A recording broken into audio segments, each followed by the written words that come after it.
Hello, and welcome to ASMR TirarADeguello. Are you hoping to calm your mind, relax your body, or experience ASMR? Dr. Andrew Michaels is here to help you. Today, Dr. Andrew Michaels shares the story of what happened when he finally caught up to his young runaway shapeshifter. As you will hear, it was fortunate that he armed himself well, but not for the reasons you might expect.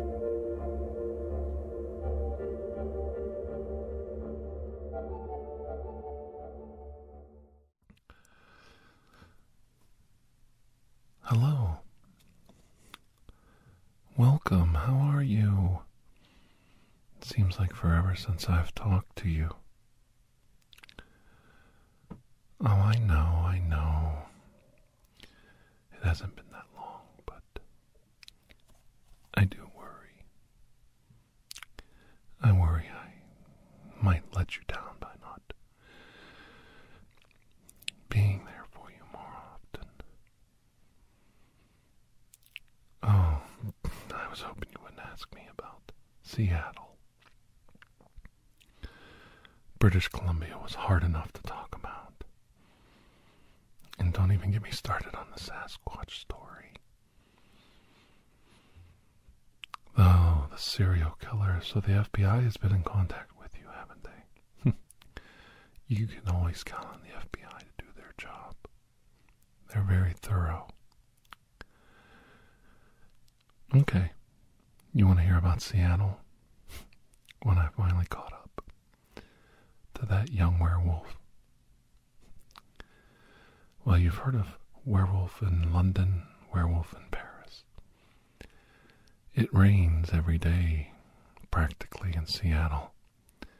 The only saving grace I had. I didn't fear taking him in the twilight down to the beaches near the city of Seattle, looking for clams. It appeared he'd never seen the ocean before, and that's where I found him, down by the ocean, sitting on a rock, letting the waves crash into him. His pants rolled up on his legs, like any normal teenager. Like anyone who's ever seen the ocean before, he felt an affinity, a connection to it. His eyes were keen, from his years living around the dark forests of British Columbia. And he could spot whale, sign, dolphin, and even shark fin breaking the surface. He had incredible eyes. And it was amazing to see him. He could spot the siphons of the clams like no one I've ever seen.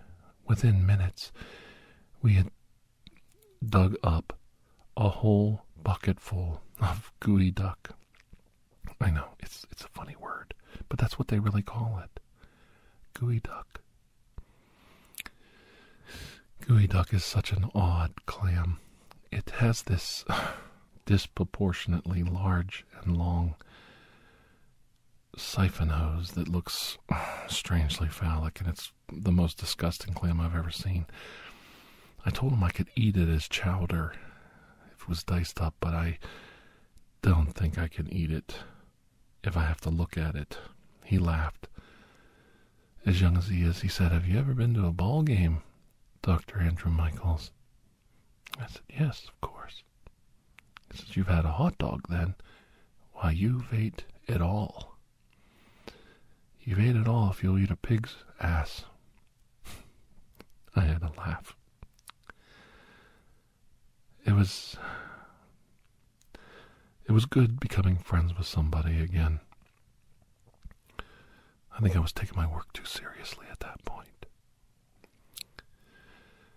I felt the weight of my sidearm in my vest. I always carried my Colt 45 1911 model close to my chest. I didn't think I needed them both, but this one was special. It was loaded with silver-tipped bullets just in case things went sideways. Now, mind you, I had no intention of killing the lad, but I could disable him with them until help arrived. And the weight of that gun felt heavy on my heart, pressing against my chest, knowing that some young man looking to start his life was risking his own death by being associated with me. I have to tell you, I'm going to confess, I've lost my taste for death, for murder.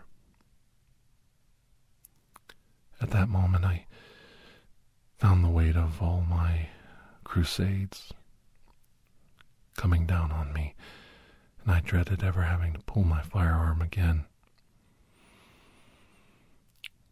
Always well armed, I had a .38 policeman's backup weapon, a small handled .38, silver-plated, in my ankle. My other ankle strapped a small German-made dagger with a buckler on it, very small, to keep my hand from sliding down the blade. Basically a stick pin, for lack of a better word. A poker, as we used to say. I removed the Gestapo symbols from it a long time ago. I had it remade on the handle and the pommel. And of course, being who I am, another .38 across my kidneys. It made it hard to walk, it made it hard to get dressed, but I always survived. Thankfully, I left my partner gun, my other Colt 45, at the hotel. I didn't see any reason to bring that much heavy armament, and it wasn't specially loaded. No reason. I wasn't planning on finding anything normal to shoot at today besides a beer can or a beer bottle. And as we filled the bucket full of water to allow the clams to, I guess the word is, wash themselves, you put them in water and then the clams come out of their shells and the siphon hoses come up to get the air, and they are not in the sand anymore, so they slowly lose the sand that's inside their shell. They wash themselves out, I guess. I'm not much of a fisherman. Oh, my wife.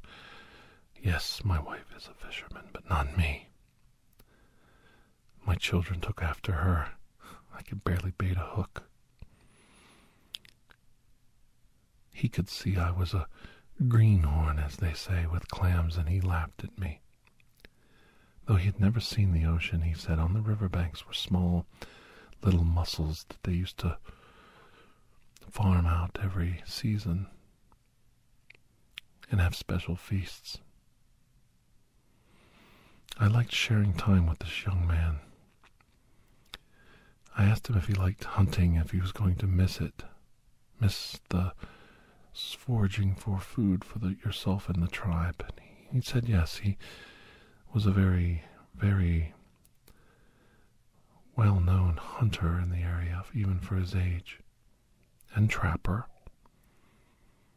And nobody ever went hungry at his table.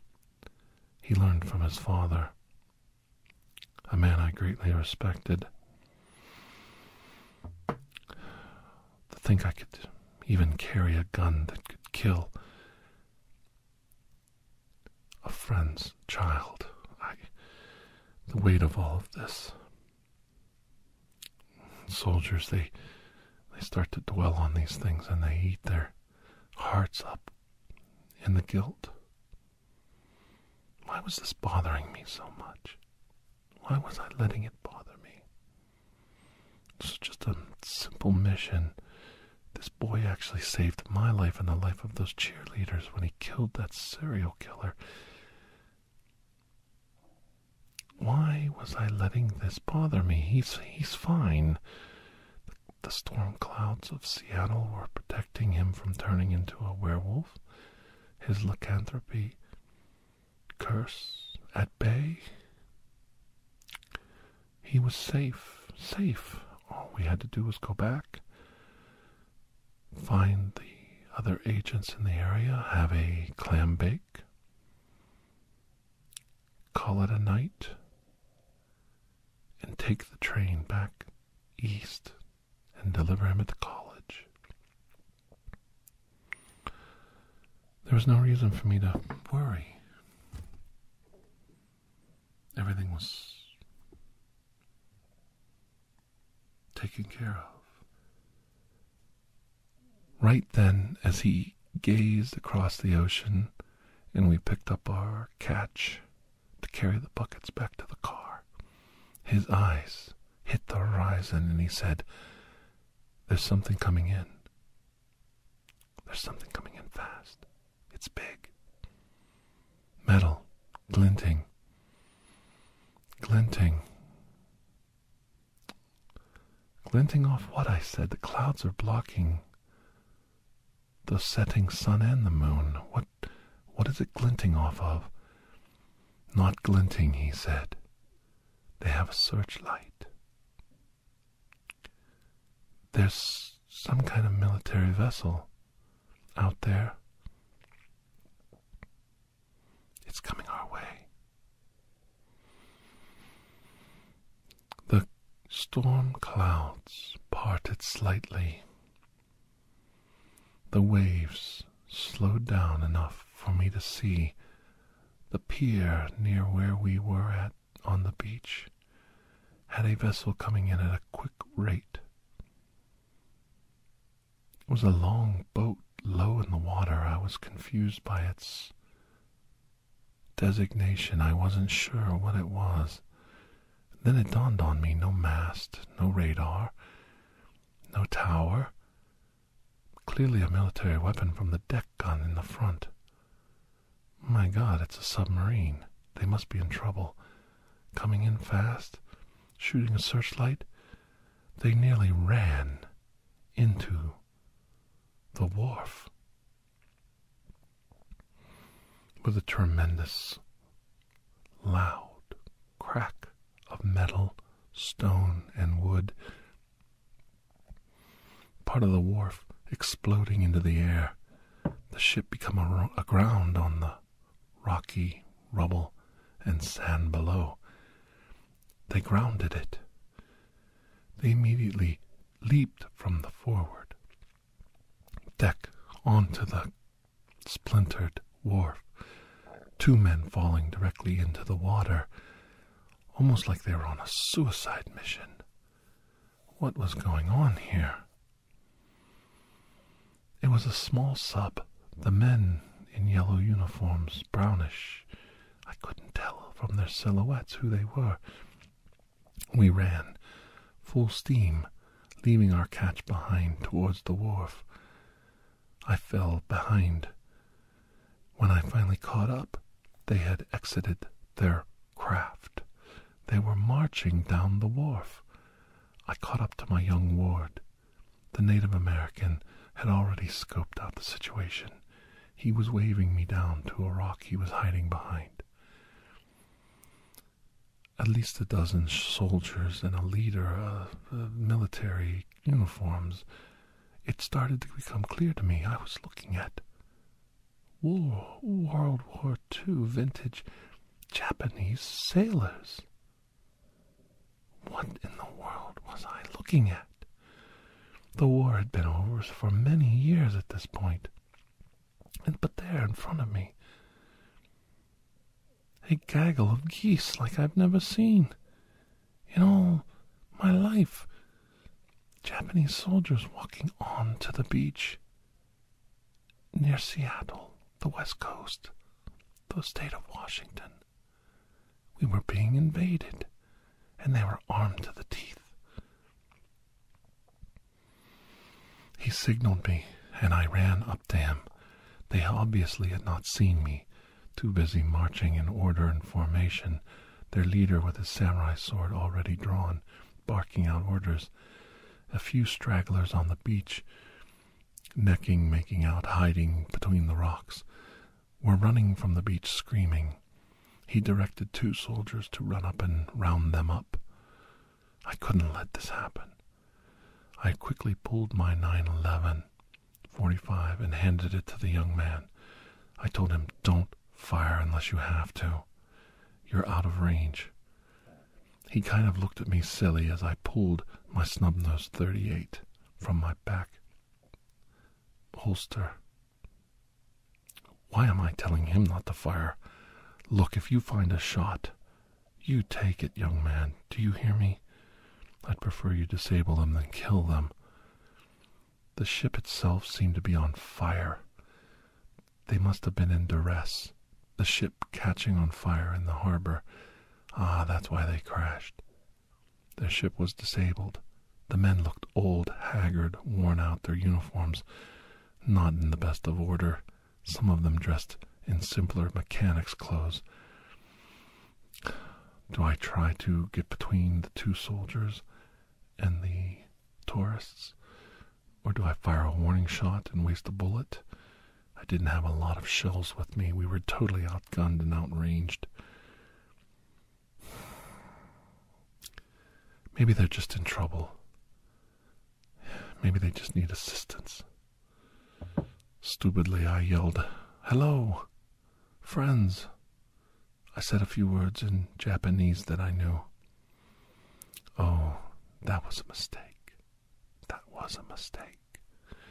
They immediately saw our position behind the rock. He pointed his samurai sword. The leader screamed out a command. They broke off from the tourists. At least I accomplished that. Now I have 12 heavily armed Japanese World War II soldiers closing the distance with me, bayonets fixed. Their leader carrying out an insane samurai charge on 2 people hiding behind a rock with handguns. I didn't know what to do, but the soldier in me clicked in. I told him, "Point and unload." Force of will and overwhelming fire. Hopefully, if we discharged directly into them while they were still grouped, we could break their charge before they closed the distance. There's no way I could take them on, even with this man's help. He said, "Right," lowered the gun onto the rock for steadying, and he unloaded the entire .45 clip. The first 3 shells that had silver-tipped bullets went awry. The range on them are so horrible. He stopped firing after 3 shells, gave me a quick look and said, "Oh, right, what was that about?" and then turned and discharged the rest of the shells. I said, "Don't worry about it," as I fired and emptied my 5-shot .38. It's a smaller weapon, a backup weapon. It didn't even have 6 rounds in it, and I only had 1 set of reloads each. I pulled my .45 clip from inside my pocket and handed it to him with one hand while I quickly opened the .38 with my other hand, trying to get behind the rocks. The shells started coming back at us. I got clipped in the shoulder, a glancing blow, probably rock bouncing up from the shot that hit it. I quickly fell behind the rock, turned, put my back against it. At least I was semi-safe that way as the shells came in. The young man undid the clip. It fell to the sand. I'm like, "Oh, I'm going to have to clean that." And he jammed the other full clip in. Should we fire? I said. No, wait. Let's see what we're dealing with. I peered around the side of the rock and almost had my head taken off. They were less than 12 feet away and closing fast. Their leader firing his revolver. No. Semi-automatic weapon. He was using the same strategy we were. His soldiers charging with bayonets. They were closing the distance so they didn't use up their ammo. This was potentially a chance for us. We had to take advantage of this moment. If we got in too close, they couldn't fire at us properly with their weapons. So I charged around the rock as quickly as my old, crippled up, sore, broken down, fat body would move, and I slammed headlong into two soldiers. They were thin and emaciated and fell backwards from my hit. Of course, stumbling almost into their bayonets, I tripped up over their weapons, and I rolled over top of them, crashing into the sand, the rest of the group charging past me. The young Native American, my charge, the boy I was there to protect, stuck the gun against the rock again, aimed, fired off the whole clip into their lower bodies, splitting their legs. He shot 7 of them. My 2 and 7 others with cracked knees, thighs, and lower legs splintered, bone fragments shooting everywhere, blood spraying. It was a disgusting sight. He dropped 7 men before he emptied the gun. I was amazed at his accuracy. With the gun empty, he turned it over like a hammer. He grabbed the barrel of the first soldier that came around the rock, and he pulled the gun towards him and struck the man fully on the forehead. Now 8 down. He knocked down 8 soldiers. He cracked the man's head like a melon, my gun handle shattering on his skull. He pulled the gun, and the bayonet came loose as his hand slid down the barrel. He turned almost in one fluid move and stuck the bayonet in the other soldier coming around the rock. That's 9. My God, this man is a warrior. He jumped onto the rock, did a forward flip with the bayonet in his hand, and slammed into the 10th soldier. The 2 there with me were scrambling, trying to get up. I swung my .38, empty, no weapon, and I struck one across the bridge of his nose. Blood flew up into my eyes, his glasses flinging into the air, the glass from his right lens biting deep into the back of my hand. I hurt myself. I dropped my weapon. I didn't know what to do other than grab my knife. I reached down to the right leg where my knife was and pulled it out. The other soldier, on his knees, fell on top of me. He couldn't have weighed more than 120 pounds. He was a skeleton. These men were starving. I was quickly assessing the situation, but I had to take action, or I was going to die. I reached up and stabbed as hard as I could into his abdomen. He fell over like a deck of cards. I killed him. He died. Right there. So drawn, so starving. The strike and the shock. He died right there. I left my knife in him. I fell back, rolled over, and started to get to my feet. The lieutenant and the other 2 soldiers, as insane as this could be, taking up position behind the rock.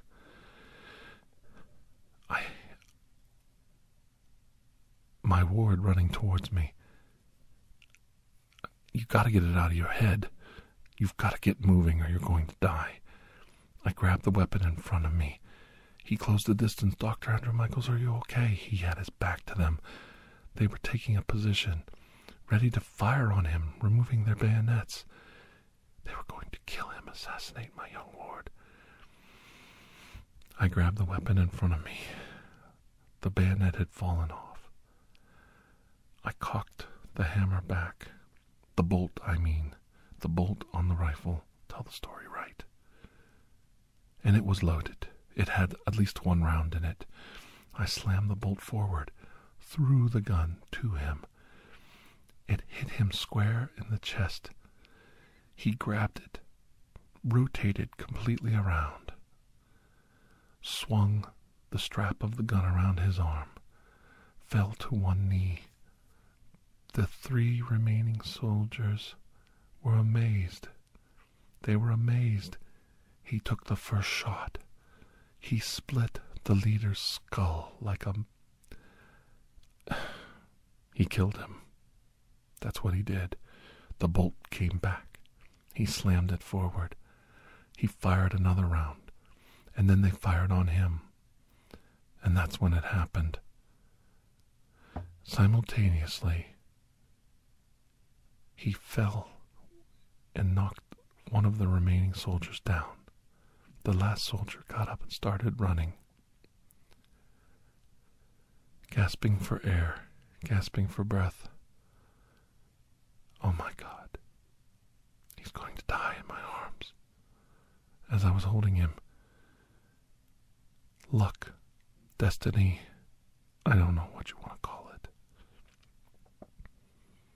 A break in the clouds, a small sliver of moonlight, almost like the call of a distant train whistle blowing across the beach, beckoning this young man. The moonlight striking his leg, moving up his body. Everywhere it hit, he started to transform, and the train whistle blew harder as the winds of destiny and time came forward. His chest heaving, he leaped from my arms.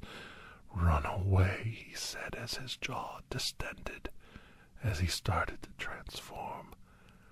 The train at full go now, the young man roaring, transforming. The Japanese soldier now enveloped by the darkness, not enough moonlight to hide him or to expose him. My young ward, fully transformed, he grabbed a man's leg and ripped it off like he was pulling a turkey leg on Thanksgiving. He took a bite as he leaped the 15 feet from my position to the rock we were using as defense. He surveyed all around him and let out a cackling dog-like laugh. And he was off. The train full on down the tracks, in the darkness, away from me. I closed my eyes. I thanked heaven above that the moonlight was not bright enough for me to see what was happening next. I heard one quick muffled scream from the surviving soldier. And then silence. Silence except for the crunch and crunch and crunch of bone.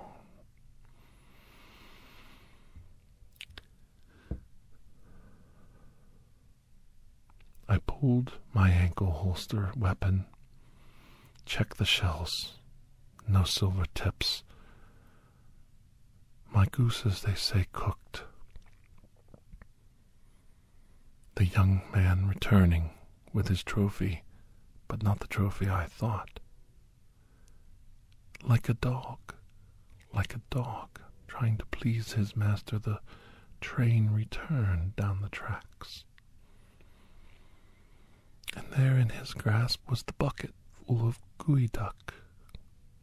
He was chomping on one. The cracking sounds I heard were him busting the shells in his teeth. A dog in his bone, a dog in his bone. He was trying to show me what he had brought me, his treasures, the buckets of gooey duck. I told him, good boy, and I quickly holstered my weapon.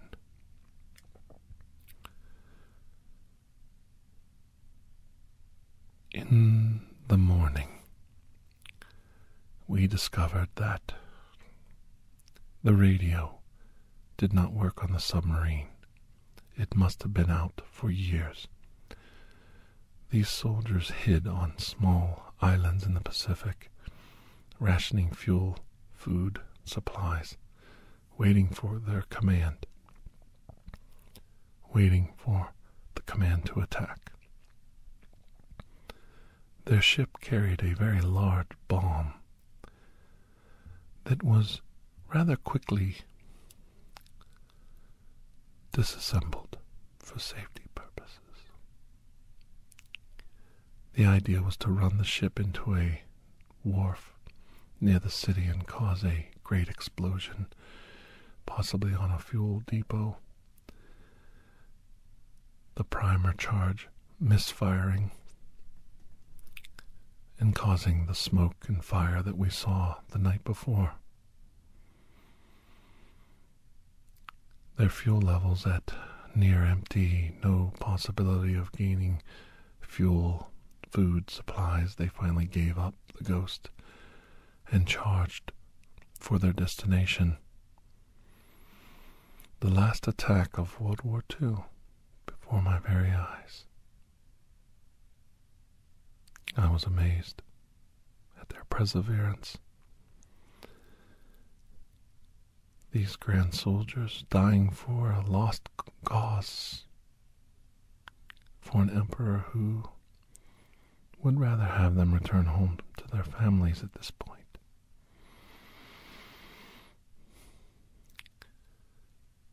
An honorable but futile death for all of them. I found myself regretting my actions, but what was I to do?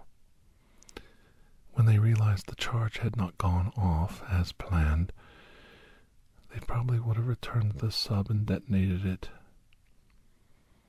manually. It was either them or us. As I ate my bowl of clam chowder, I thought about the carnage I saw that night, and that didn't bother me as much as realizing I was eating gooey duck, which is the most disgusting clam I've ever seen in my life.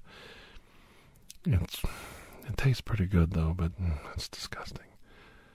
And I was thinking about hot dogs and what they put in them.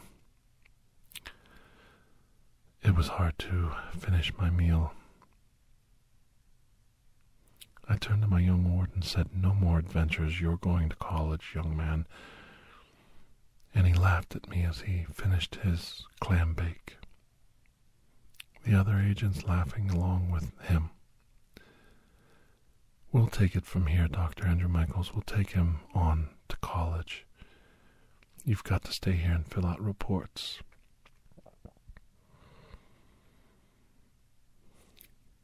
As we parted ways, I hoped someday to see him again and have him tell his side of the story. I would love to hear his input, his memories of the events.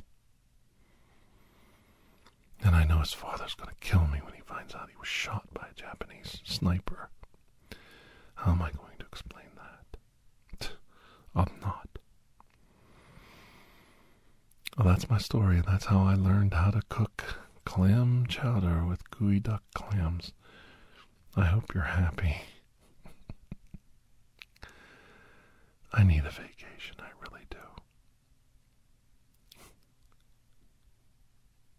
You too? Good. Maybe we can go to the travel agent tonight, after work. 2 tickets to Hawaii? I'll go anywhere as long as there's no gooey duck. And I'm not going to the Pearl Harbor museum.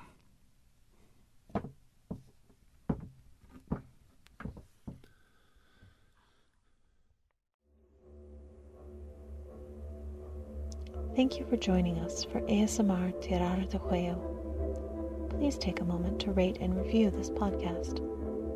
If you are interested in additional ASMR content, you may view our library of videos at youtube.com/TirarADeguello. The theme song, Atlantis, is by Jason Shaw of audionautics.com and is used by permission. Correspondence, including questions or requests, may be sent to TirarADeguello@gmail.com. On behalf of Dr. Andrew Michaels, thank you.